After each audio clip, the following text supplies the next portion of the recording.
everything, drop it. Come on. This is the moment Delta passengers escaped their aircraft after it crashed, landed, and flipped upside down. The flight had been traveling from Minneapolis to Toronto. Passengers said everything had been fine until the landing. Miraculously, all aboard were able to safely evacuate the aircraft. But this Delta crash is just the latest in a series of recent high-profile aviation incidents, and travelers across the country and the world are wondering, is it safe to fly right now? Yo, I was just on this plane. It may feel like plane crashes are constantly in the headlines lately. A fiery plane crash in South Korea, killing 179 people. A commercial airliner has collided with a helicopter. Another plane has crashed in another American city. A recent poll showed that Americans' confidence in flying safety has dipped slightly since the January DC crash. But despite these recent accidents, flying is actually getting safer every year. The National Safety Council says that the lifetime risk of dying in commercial flight is too small to even calculate.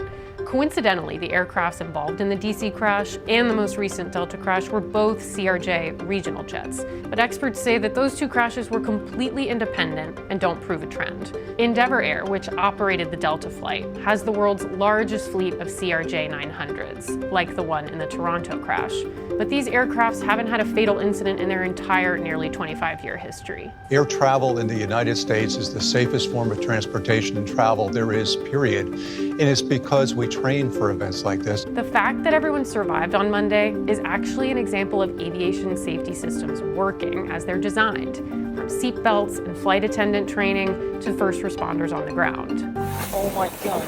The Delta crash came just one day after 400 FAA employees were fired by President Trump's Department of Government Efficiency. And this has led some to speculate whether the cuts played a role in the apparent uptick in recent airplane incidents. But it's worth noting that the crash happened in Canada, which operates its own civil aviation authority. Experts and authorities are now focusing on investigating the cause of the crash, but the numbers should speak for themselves. Thousands of aircraft that depart and land every day without any issues.